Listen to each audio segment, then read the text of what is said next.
Hecate was the goddess of magic and witchcraft, and so much more. Her functions extended beyond the realms of the heavens, earth, the seas, and the underworld.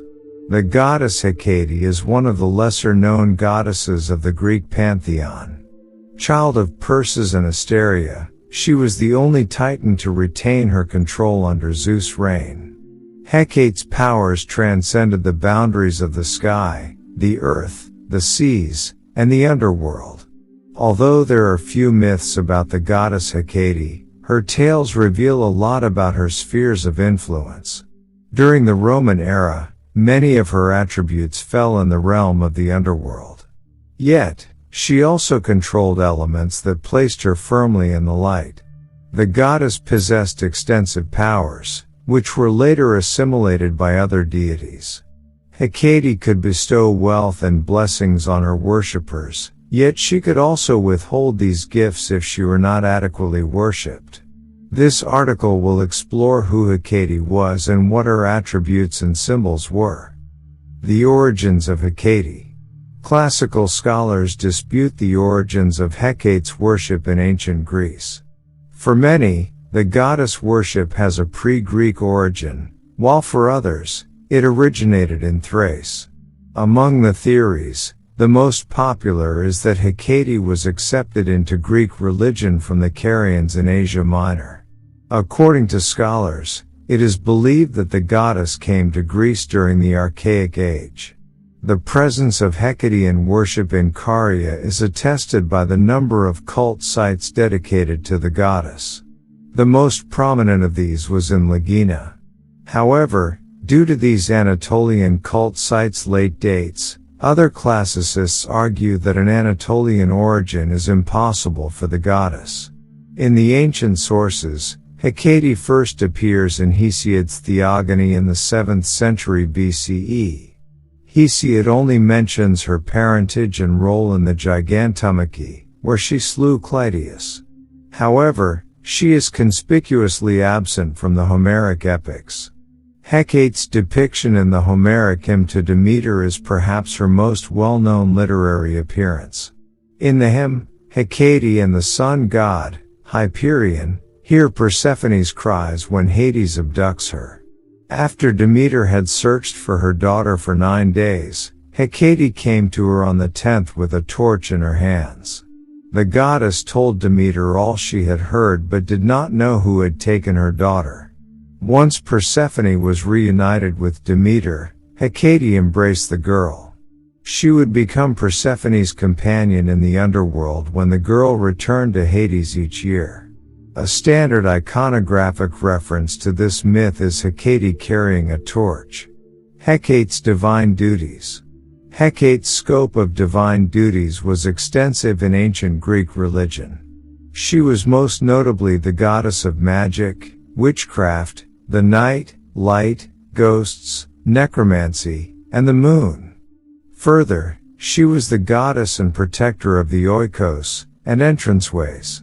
In her form as a triple goddess, Hecate was strongly associated with the crossroads. She was portrayed as a liminal goddess who can cross from the underworld to the physical world with ease.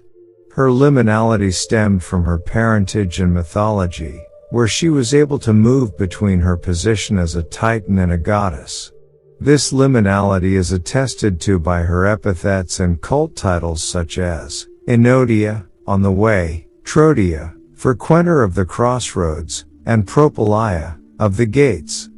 By the 1st century CE, Hecate's role as a goddess of magic and witchcraft was well established by Lucan's Pharsalia.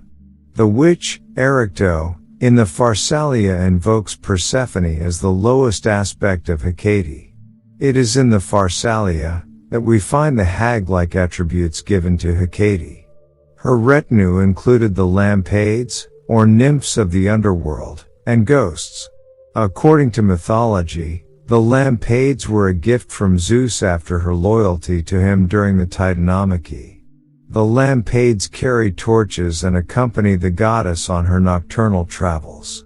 Depictions of the goddess. Hecate was commonly depicted in Greek pottery in singular form, wearing a long robe and holding burning torches in her hands. Pillars of the torch-bearing goddess called Hecate stood at crossroads and doorways. Later, Hecate's most prevalent iconographic representation is as a triple-formed goddess, with each form standing back-to-back looking at each direction of a crossroads. Some of her statuary votive offerings included the addition of the Graces dancing around the goddess, such as in the image above. In other representations, she is accompanied by a pack of dogs. In his description of Greece, Pausanias posits that Hecate's triple form representation was first depicted by the sculptor Alcamenes in the 5th century BCE. He also states that a sculpture of the goddess called Hecate Epipergidia, on the tower, was in Athens beside wingless Victory's temple on the Acropolis. On the famous Pergamon altar, circa 2nd century BCE, Hecate is represented as trimorphic, while attacking a serpent-like giant with a dog's help. Throughout antiquity, Hecate's triple form was portrayed as three separate bodies around a central column. Yet, in late antiquity, this representation transformed into a single goddess with three heads. Esoteric literature from this time describes Hecate as having three heads, that of a dog, a snake, and a horse. Hecate was also identified with many goddesses from surrounding pantheons. Identification with Artemis. The name of Hecate, or Kappa Alpha Tau Eta, means worker from afar, from the Greek word hekatos. The masculine form hekatos is a common epithet used for Apollo. According to scholars, this Apolline epithet links Hecate to Artemis, a goddess with similar spheres of influence. The goddesses were characterized in much the same fashion. Both goddesses were generally portrayed as wearing hunting boots, carrying torches, and accompanied by dogs. They were often conflated to make a dual goddess, for example in Aeschylus' Suppliants. In Aeschylus' play, the two goddesses are called to as one by the chorus. This consolidation of the goddesses occurs again in Aristophanes' Frogs, 1358 f, in which the character of Aeschylus invokes the goddesses. In the Roman era, Hecate became amalgamated with the goddesses Artemis and Selene, particularly in Roman poetry. Apart from her combined triple form, she became known by her Roman name, Trivia. The Roman poets encouraged Hecate's trimorphic depictions by calling her Hecate Selene and similar variations. Seneca often refers to Hecate in conjunction with her lunar counterparts and even connects Medea to the goddess.